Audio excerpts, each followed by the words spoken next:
Your walking speed, a silent mirror of your longevity. Imagine you're walking down a quiet street on a cool morning. The sun is just beginning to rise and the world feels still. You take a few steps, but have you ever stopped to notice how you walk? Is your stride steady and confident, or have your steps become smaller, slower, more cautious? Most people don't realize this, but your walking speed, yes, something as simple as how you move from point A to point B, may be one of the most accurate predictors of how long you'll live after the age of 70. And no, this isn't some pop health theory. Decades of research from medical institutions around the world have shown the same result. Older adults who walk at a brisk and stable pace are far more likely to live longer, healthier lives. Why? Because walking isn't just walking, it's the ultimate full-body check-in. Every time you take a step, your body performs a complex dance. Your heart pumps blood to deliver oxygen. Your muscles engage to move joints and maintain rhythm. Your nervous system fires to keep balance and coordination. And your brain stays alert to direct it all in perfect sequence. So when walking speed declines noticeably, it often means something deeper is changing. Maybe it's muscle weakness creeping in. Maybe it's cardiovascular efficiency dropping. Or perhaps it's an early sign of neurological slowdown that hasn't yet been diagnosed. Let me tell you a story. There were two friends, both 75 years old, James and Earl. James never saw walking as exercise. He just loved being outside. He took daily morning strolls, sometimes down by the park, sometimes just up and down his driveway. His pace was never rushed, but it was strong, purposeful. He never missed his steps, climbed stairs without thinking, and still carried his own groceries without a second thought. Earl, on the other hand, had grown more cautious. He walked less, especially after he tripped one winter and scared himself. Since then, his steps had shortened. He paused more. He leaned on walls or railings, just in case. He blamed it on age. "This is what happens when you're old," he would say. But here's the thing. James and Earl were the same age, yet their bodies were aging very differently. Why?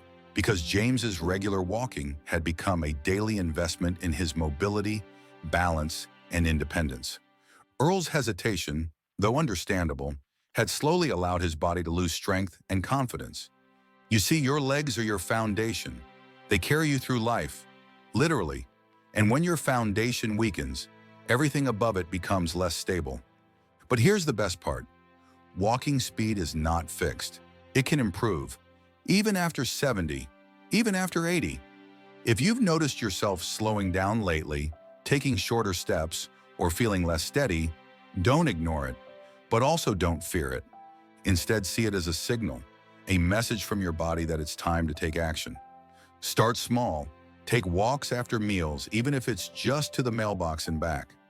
Practice lifting your knees slightly higher as you step. Try walking just a little faster than feels natural.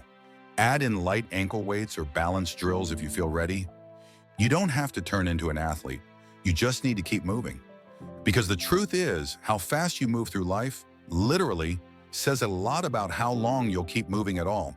So the next time you go for a walk, pay attention. Listen to the rhythm of your steps. Feel the power in your legs. And know that with each strong stride, you're not just going somewhere. You're building a future that still has room for joy, energy, and freedom. Your grip strength. What your hands secretly reveal about your future. Take a moment and look at your hands. They've held so much over the years. From the steering wheel of your first car to the hands of someone you love. They've turned pages, built things, cooked meals, held grandchildren, and maybe even wiped a tear or two. But what if I told you that your grip strength, the simple ability to hold something firmly, may quietly be telling you more about your health and longevity than almost any other physical test? Sounds surprising, doesn't it? And yet, study after study shows the same thing. Grip strength is one of the clearest indicators of how well your body is aging. It reflects not just the strength in your hands, but the health of your muscles, your circulation, your nervous system, and even your heart. It's your body's silent report card. And the best part? You don't need fancy machines to measure it. You can feel it. Every time you twist open a jar, carry a grocery bag, or shake someone's hand. Let's paint a picture. There's a man named Robert, 78 years old. He's not a bodybuilder, not an athlete, but he's active. Every morning he does a few push-ups against the kitchen counter. He carries a small dumbbell while walking. He gardens, opens jars without hesitation. His grip is firm, steady, alive. And then there's Harold, same age, same background. But Harold has noticed something different lately. Opening a tightly sealed bottle, he needs help.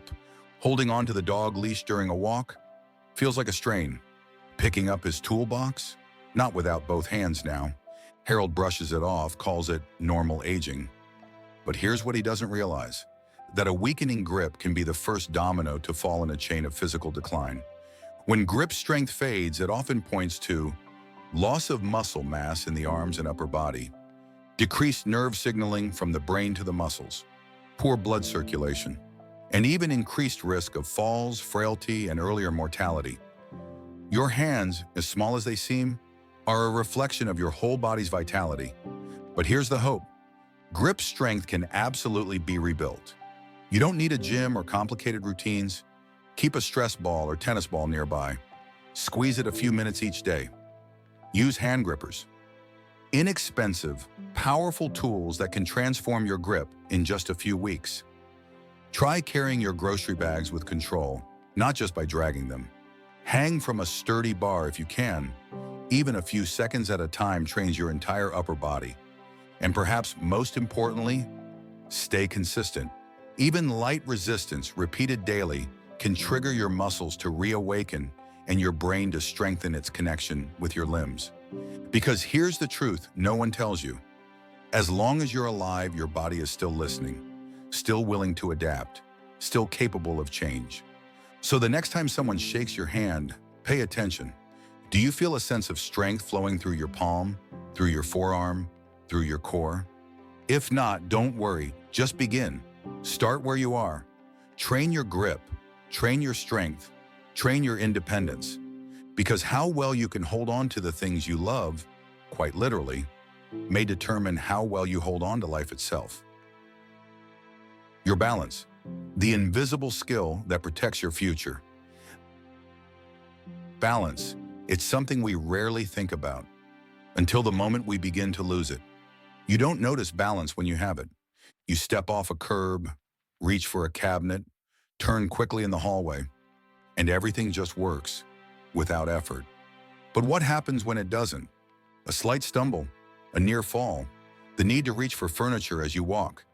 These moments may seem small, but they whisper something far deeper. Your body is asking for attention. You see, balance isn't just about avoiding falls. It's a quiet measurement of your brain, your nerves, your muscles, and your reflexes all working in harmony. It's coordination, it's awareness, it's inner control, and most importantly, it's one of the most accurate predictors of health and longevity in older adults. Let me tell you about two women, Eleanor and Joan, both 73 years old. Eleanor has always enjoyed movement, nothing extreme, just a little yoga in the mornings, walks with her neighbor, sometimes dancing in the kitchen when a good song comes on. When she lifts one foot, she holds it with ease. 10 seconds, 15, no problem. Joan, on the other hand, has never given balance much thought. But lately, she's been catching herself, losing footing on stairs, reaching for the railing more often.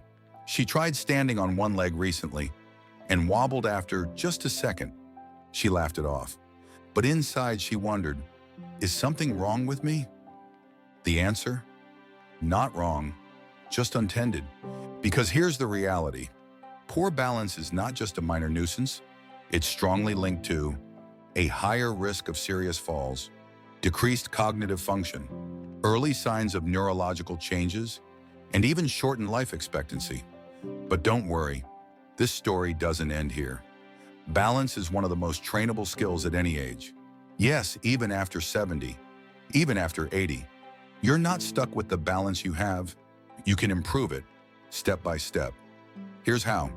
Start with a simple daily test. Stand on one foot near a wall. Can you hold it for 10 seconds without support? Try walking heel to toe across a hallway, like you're walking a straight line. Add light Tai Chi, chair yoga, or standing leg raises to your routine.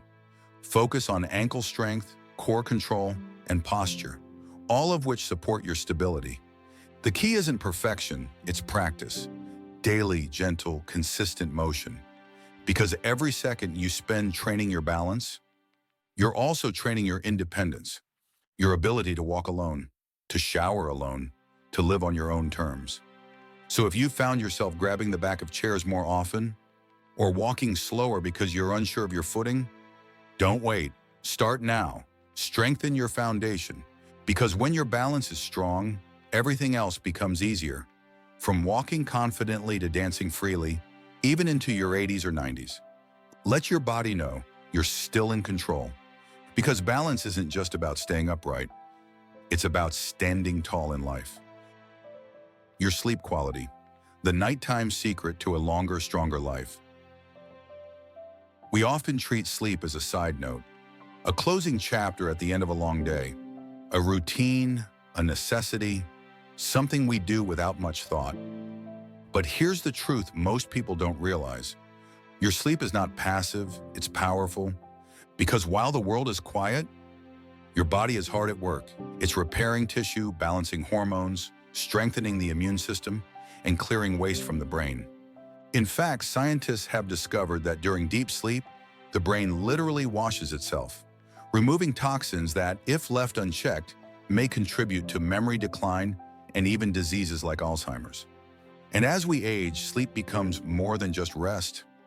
It becomes our body's primary healing system. But what if sleep starts slipping away? You wake up more often, you toss and turn, you rise feeling just as tired as when you went to bed. Maybe you blame it on age. Maybe you just accept it. But you shouldn't, because how well you sleep is one of the strongest indicators of how long and how well you'll live. Let's consider two men, Howard and Samuel, both 76. Howard goes to bed around the same time each night. He avoids screens before bed, keeps his room dark and cool. He usually gets 7 to 8 hours of steady sleep. And when he wakes, he feels clear, focused, ready to move. Samuel, though, lies awake most nights. He wakes up at 2 or 3 a.m. and stares at the ceiling. His thoughts spiral. Sometimes he naps during the day to make up for it, but still feels exhausted. To Howard, sleep is a gift. To Samuel, it's a battle. And that difference, it's not just about energy, it's about long-term health. Chronic poor sleep has been linked to weakened immune function, higher blood pressure and heart risk, increased risk of depression, impaired memory and mental clarity. But here's what matters most.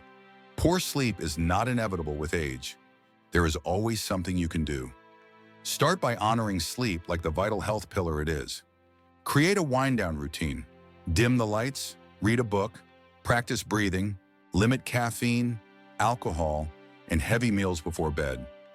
Get natural sunlight early in the day to reset your circadian rhythm. Keep your room cool, dark, and quiet. Your body sleeps best around 18 degrees Celsius or 65 degrees Fahrenheit. If worries keep you up, try journaling before bed. Empty your mind so it can rest. And most importantly, be consistent. Your body craves rhythm. Sleep is like music. It works best in tempo. Because every good night's sleep is an investment in the next day's clarity, energy, and vitality. So if you've been brushing off your sleep struggles thinking, well, I'm just getting older, I want you to hear this.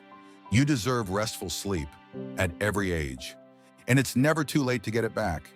Because how well you sleep tonight could determine how well you think, feel, move, and live for the rest of your life. Your appetite and eating habits. When your body whispers, listen closely. There was a time when food meant more than fuel.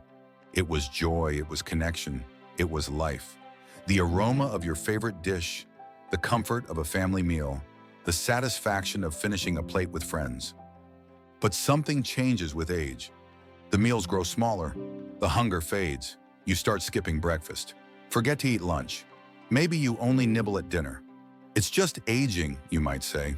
But the truth, a fading appetite is one of the earliest signs that your body is losing strength. When your desire to eat weakens, so do your muscles. So does your immune system.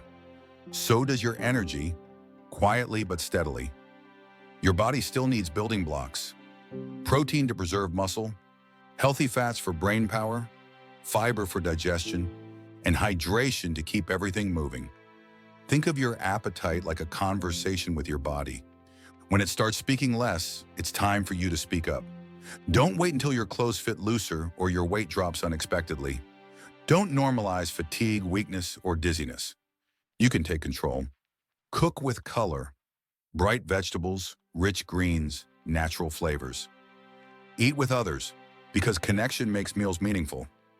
Schedule your meals, not just for routine, but for recovery, because food is not just about fullness. It's about fueling the years you still have left. So if your body is whispering through a quiet appetite, don't ignore it. Feed it, nourish it, listen to it.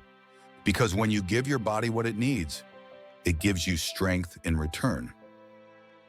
Your stress response: the silent force that ages you or awakens you. Stress. We carry it in our shoulders, in our jaws, in our hearts. It visits in the night and lingers in the quiet. And the older we get, the heavier it seems to feel. But here's what most don't realize. Stress is not just emotional, it is physical. It elevates your blood pressure. It weakens your immune defenses. It fuels inflammation, the root of nearly every age-related disease: Alzheimer's, cancer, heart disease, diabetes. And yet, it's often ignored. That's life, people say. But you were never meant to carry the weight of the world on your own. Meet Clara and June. Clara, 72, journals each morning. She breathes deeply before meals. She talks with her daughter every night, even if just for 5 minutes. She feels life's pressure, but she releases it. June, 72, carries every burden. She worries about her son's job, the economy, her health, the news. She bottles it up, loses sleep, and says, "I'm fine," through a tight jaw. Over time, the difference shows, not just in mood, but in lifespan. Because stress isn't just a feeling, it's a force. And if you don't master it, it will master you. But you can change that. Starting today, go outside. Nature heals. Move your body. Even slow walks reset your nervous system. Speak your worries aloud, to a friend, to a journal, or to the sky. And above all, breathe, not just to survive, but to soften. Stress is not weakness, it's your body calling for attention. Answer that call. Because the longer you carry stress, the less room you have for peace, joy, clarity, and health. Choose release. Choose renewal. Choose a life that feels lighter again. Your social connections. The medicine you can't buy. There is no pill, no surgery, no supplement that can replace this. A real conversation, a shared laugh, a warm hand on your shoulder. We are wired for connection at every age. And yet too many grow old in silence. Not because they want to, but because no one called. Because it felt like no one noticed. Loneliness doesn't just hurt emotionally, it leaves marks on the body: higher blood pressure, increased risk of depression, memory loss, and even a shorter life. Let me introduce you to Alan. He's 78, lives alone. But every Friday, he meets old Army buddies at a diner. He leads a small book group. He calls his granddaughter every Sunday. Alan isn't surrounded by crowds, but he's never lonely. Now meet Ruth, also 78. Her husband passed years ago. Her kids are busy. Days blur into nights. The phone doesn't ring. The silence grows heavier. And so does her health. Their bodies tell two very different stories. Because connection is life. It protects the heart, stimulates the brain, fuels the soul, and it's never too late to reach out. Call someone, even if it's been too long. Join a group, walking, gardening, or just coffee and stories. Volunteer, not just to help, but to be seen. Let others in. You are not a burden, you are a blessing.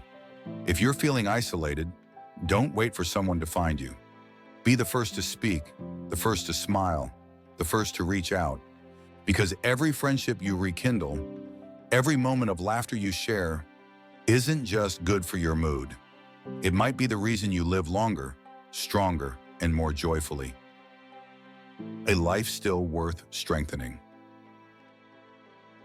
So now you've heard the 7 signs: your walking speed, your grip strength, your balance, your sleep, your appetite, your stress, your relationships.